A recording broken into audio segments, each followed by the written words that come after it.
Бәріне сәлем, бүгінгі сабақта біз possessives, яғни есімдіктер туралы үйренетін боламыз. Біз білеміз subject pronoun. Subject pronoun іс-әрекеттің жасаушы адам, я? For example, I am 22. Мен 22-демін. Яғни мен туралы айтып жатырмын. Немесе it's a marker. Ол маркер. Мен ол туралы айтып жатырмын, яғни зат туралы айтып жатырмын. Яғни subject pronoun іс-әрекетті жасаушы адам. Әңгіме кім туралы кетіп жатқан кезде біз айтамыз I, he, she, it, I and Dana, I and my mother деген сияқты, я? Оның барлығы subject. Ал енді бізде бір заттың, бір адамның, ол заттың кімнің зат екенін айтқымыз келген кезде біз қоямыз possessive adjectives. Яғни айтамын. Маркер туралы айттым, I have a marker. Менде маркер бар. This is my marker. Кімнің маркері? My marker, я? Менің маркерім. Your mother. Қызға айтатын болса her, her watch, her marker, ұлға айтатын болса his болып кете береді. Дәл осы реттілікпен it's, our, their деп кетеді. Бұл жердегі басты ерекшелік, біз бір заттың кімдікке айтқан кезде my, your, her деп айтқан кезде біз артына міндетті түрде зат қоюымыз керек. Мысалы біз маркер туралы айтып жатырмыз ба? Бұл менің маркерім. Яғни маркер обязательно зат керек. Маркер болсын, мамасы болсын, сағат, шляпа болсын, я? Мысалы айтады, I am 22 деді, мен 22-демін. Бұл кімнің жасы? It is my age. Бұл менің жасым деген сияқты. Түсінікті ғой? Мысалға кез келген заттың кімнің немесе ненің деген кезде это уже possessive adjective кетеді. Енді айттым, бұл мен 22-демін, бұл менің жасым, немесе бұл менің маркерім дейміз. И біз қазақ тілінде айтамыз ғой, ол менікі, бұл біздікі, ол сенікі деп, уже ең соңғы сөйлемде менікі, сенікі, кімдікі екенін нақты айтқан кезде біз possessive pronouns қолданамыз. Мысалы, this marker is mine. Менікі деген кезде это уже mine кетеді. Бұл маркер кімдікі? Менікі. Мен неге мынаны ең соңына жазып нүкте қойдым? Өйткені mine, yours, hers, менікі, сенікі дегеннің барлығы тек сөйлемнің соңында келеді. Мысалы айттық, I am 22. Сонда subject pronounның барлығы сөйлемнің басында келеді. Ал екінші possessive adjectives, яғни менің нем. Зат есімнің алдында келеді. Менің жасым, менің үйім, менің бөлмем, менің маркерім, я? Ал ең соңындағы possessive pronoun менікі, сенікі дегеннің барлығы тек сөйлемнің соңында келеді. Яғни сөйлемнің соңында всегда менікі, сенікі, біздікі, олардікі. Енді мына жерде айырмашылық possessive adjectiveде тоже your, her, his, ал pronounда менікі, сенікі деген ешқандай айырмашылығы жоқ. Просто так, your-ға s қосамыз, her-ға s, ours и theirs. S қосылса менікі, сенікі, біздікі, S қосылмайтын болса менің, сенің, біздің деген сияқты мағынаны білдіреді. Бұл бізде бір заттың кімге тиесілі екенін айтқан кезде қолданатын есімдіктер. Ал енді біз қазір possessive case туралы айтатын боламыз. Яғни біз бағана айттық, я, менің маркерім немесе ол менікі деп айтқан кезде біз қолданатын есімдіктерді үйрендік. Мысалы біз айттық, this is my marker. Ол менің маркерім, я?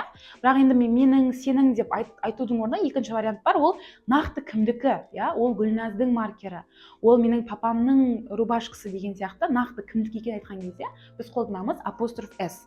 Apostrophe s дейді.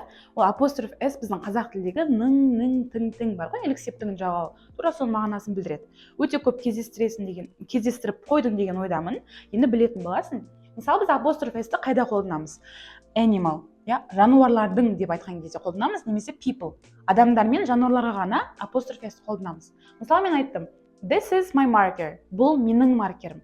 Ал бұл менің маркерім деп айтудың орнына, мен нақты кімдік екенін айтқым келіп тұр.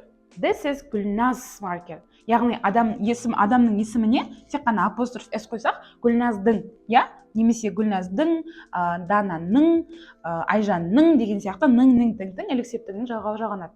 That's all. Екеуі бірақ бір мағынаны білдіреді. Ол оның маркері немесе ол Гүлназдың маркері деген сияқты. Ал жануарларға қалай болады екен? Біз бағана айттық its food, я? Оның тамағы. Мысалы, мен айтып тұрмын cat's food. Мен бұл жерде мысықтың тамағы туралы айтып тұрмын.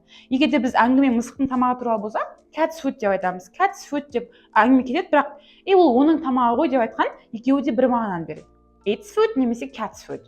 Бірақ біз мына жерде нақты кімнің тамағы екенін айтып тұрмыз. Может, бұл жерде dog's food десек те болады, я? Rabbit's food, horse food, кез келген жануарды қойсақ болады. Мысалы, мына жерде her dress, я? Қыз бала, я? Оның көйлегі немесе Dana's dress, Дананың көйлегі. Екеуі де бір мағынаны білдіреді. His hat, оның шляпасы, немесе dad's hat, папамның шляпасы. Екеуі де бір мағынаны білдіреді. Бірақ мына жерде apostrophe s қойған кезде нақты кімнің шляпасы, кімнің заты екенін нақты айта алатын боламыз. Енді мына жерде бір исключение айтып кетейін. бізде boy's hat деп айттық, иә, бір баланың шляпасы.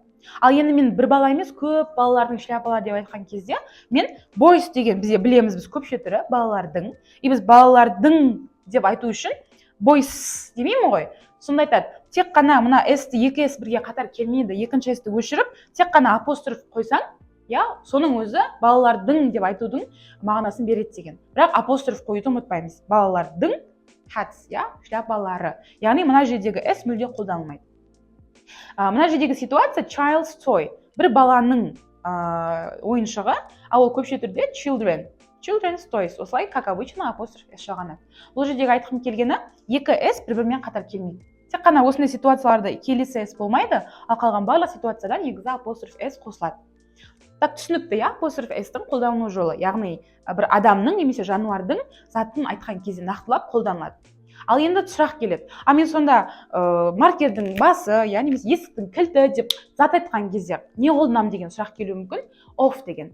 Мен алдыңғы сабақта айттым, of деген бізде a glass of water дегенді қолдандық. Сол кезде of ның деген мағынаны білдіреді. Мысалы біз of-ты затқа, иә, for thing and for place және орынға қолданаламыз. Мысалы the charger of my phone. Charger бізде зарядка, иә, қуаттағыш. Менің телефонымның несі? Зарядкасы. Немесе the name of my football team. Менің футбол құрамамның аты.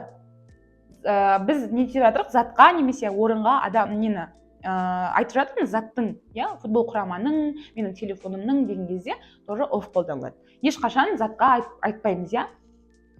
My phone's charger деген келмейді. Сосын бізде алдыңғы сабақта есінде болатын болса, a glass of water. Осы кезде сұрақ туған негізі of деген не мағынаны білдіреді деген.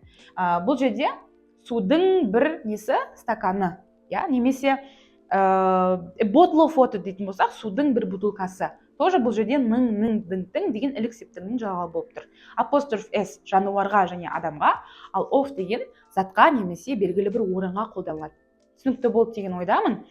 Өте оңай, бірақ өте көп қолданылатын тақырып. Үнемі біз біреуді сипаттаған кезде, бір затты сипаттаған кезде, ол кімдікі? Менің, сенің, біздің, иә, біздікі, Гүлназдікі, немесе Гүлдананың деген кезде бүкіл барлығында біз қолданамыз possessive case-та.